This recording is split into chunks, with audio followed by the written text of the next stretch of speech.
I pyetur se çfarë marrëveshje do të sjellë Trump, Server në një prononcim për gazetën Bota Sot, thotë se ai ka pritur deri ndarjen e Kosovës. Sipas tij, përshpëritësi i tij në Ballkan Richard Grenell e mendon këtë ide të shkëlqyer. Çfarë do të provojë Trump? E them këtë për shkak të prirjes Trump drejt ndarjes së Kosovës. Përshpëritësi i tij në Ballkan, Richard Grenell mendon se kjo është një ide e shkëlqyer. Ai do të ofrojë atë si shkëmbim territori. Kosova Veriore me shumicë serbe do t'i shkonte Serbisë dhe komunat me shumicë shqiptare të Serbisë Jugoore do t'i shkonin Kosovës. Tingëllon bukur, veçanërisht nëse je nacionalist etnik. Trump dhe Grenell janë nacionalist etnik të përkushtuar të llojit supremacisë të bardhë, shpreh profesori. Por sipas tij, Serbia nuk do ta pranojë ndarjen si dhe kryeministri Kurti ose pasardhësi i tij do të bënte më mirë të mos lejonte asnjë diskutim për shkëmbim agjende. Por Serbia nuk do ta pranojë ndarjen. Ajo preferon të mbajë të gjithë Serbinë Jugore, ku kalon një rrugë kryesore për në Selanik dhe Mesde. Kjo është arsyeja pse Beogradi po bën çmos t'i largohet shqiptarëve. Pra ky është një karrim klasik. Ofron shkëmbim, merr ndarje. Kryeministri Kurti ose pasardhësi i tij do të bënte më mirë të mos e lejonte asnjë diskutim për shkëmbim në agjend, thekson Server. Kujtojmë se Kosova dhe Serbia gjatë mandatit të parë të presidentit Donald Trump në shtator të vitit 2020 nënshkruan në shtëpinë e parë marrëveshjen e Washingtonit për normalizimin ekonomik në praninë e tij.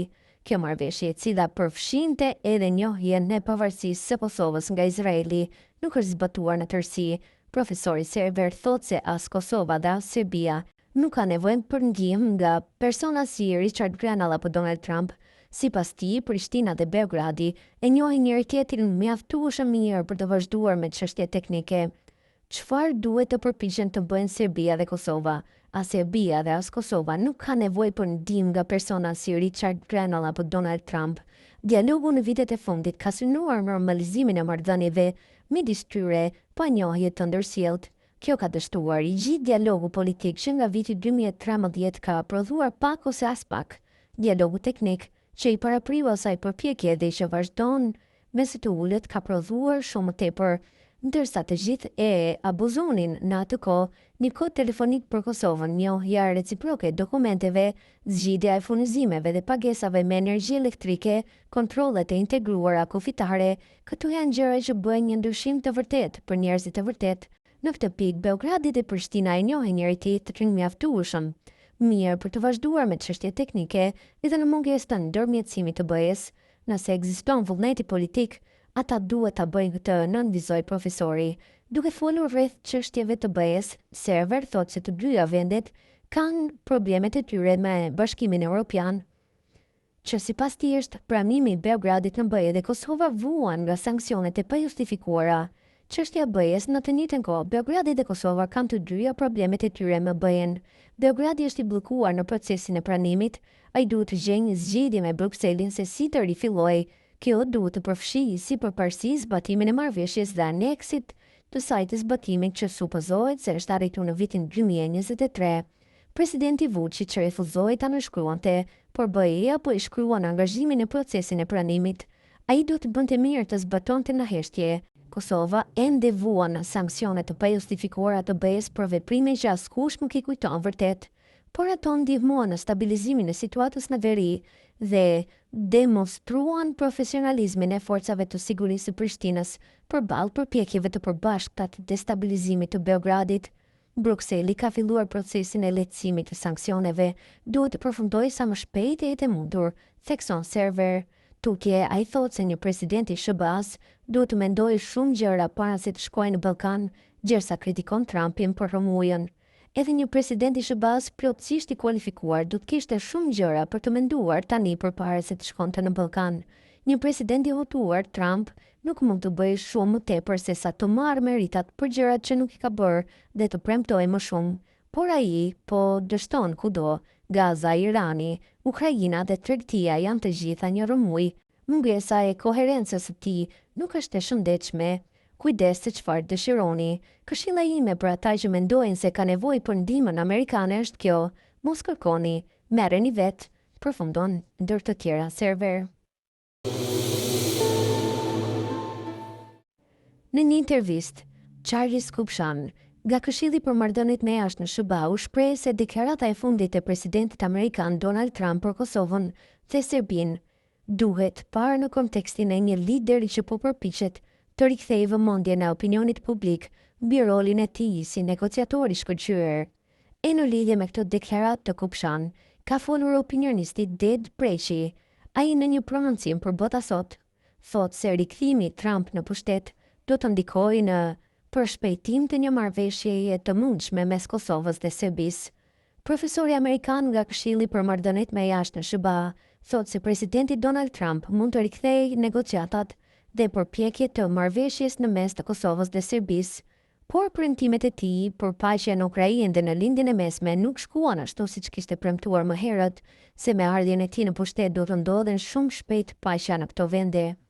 Rikthimi i presidentit të SBA-s Donald Trump që t'i nxjisë negociatat dhe hapa drejt një marrëveshje të mundshme në mes të Serbisë dhe Kosovës do të ishte një kthesë e madhe për të dyja palët, kur dihet se këto dy vende, edhe mbas 25 vjeteve të ndërprerjes së luftës në mes tyre, nuk kanë akoma një qëndrueshmëri paqësore dhe marrëdhënie të mira ndërfshинësore dhe duke mos e njohur njëra tjetrën, deklaroi ai. Megjithatë, Preqi u shpreh skeptik se pa SBA-n mund të ndodhë shpejt një marrëveshje mes dy palëve, pasi që potencoi faktin se shteti serb vazhdon me politikat e saj agresore.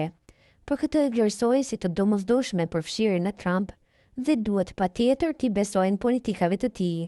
Serbinë, kryenëse dhe agresore të një regjimi të pandryshuar nga e kaluara, do të ishte vështirë të arrijë ndonjë rezultat i mundshëm që përmes negociatave të realizohet në një marrëveshje ndërfshинësore, ku Serbia nuk i implementon dhe zbaton në praktik marrëveshjet e tilla.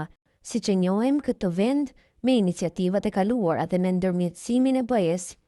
Prandaj, për krimin e stabilitetit dhe ambienti paqësor në mes këtyre dy vendeve, duhet i besojmë politikës amerikane dhe tani presidenti Trump, i cili duket se problemin e neglizhuar deri më tani në mes këtyre dy vendeve, tani e ka futur në agjendën e vet. Vetëm politika dhe fuqia e SBA-ve, Serbinë do ta fuste në binar dhe mund ta kthejë këtu. Bëhet fjalë për një shfaqje të skajshme të asaj që ne do ta quajmë marrëveshje paqësore apo të detyrueshme, sepse Serbia është e njëjtë për disa si Putinin dhe Rusin, e ka lehat dhe zotin e saj, nënvizoi ai. Tutje, ai nuk u pajtua me deklaratën e profesorit Kupshan, pasi tha se është shumë e nevojshme që Trump të përfshihet në negociata të tilla. Opinionisti theksoi rolin e madh që SBA ka në Kosovë dhe gjithë ndihmën që ja ka dhënë shtetit tonë me vite të tëra. Me çfarë konteksti profesori Charles Kupshan e thotë këtë se Trump, sikur nuk i realizoi premtimet e tij për të ndërprerë lufta në mes të Rusisë dhe Ukrainës, po ashtu edhe ndërprerjen e luftës në mes të Izraelit në lindjen e mesme, dhe tani ky rikthim i negociatave ndaj Kosovës dhe Serbisë, sikur presidenti mund të arrijë ndonjë fitore, kjo duket ndoshta e paqëndrueshme sipas profesorit dhe nuk mund të zhvlerësohet një iniciativë e tillë e presidentit Trump, sepse do të ishte mos e nevojshme dhe shumë urgjente paqja në mes këtyre dy vendeve, për shumë shkaqe, kur bëhet fjalë edhe për rajonin. Kosova dhe populli i saj i beson SBA-s, populli amerikan dhe presidenti Trump, sepse aq sa është e rëndësishme paqja në mes të Kosovës dhe Serbisë, aq është e rëndësishme paqja dhe për kombet e tjera që janë sot me luftë, dhe si duket presidenti Trump e ka nisur të mbarë në zgjedhjen e problemeve pak më të vogla dhe të përfundojë me ato pak më të mëdha për ta promovuar në tërësi një paqe globale.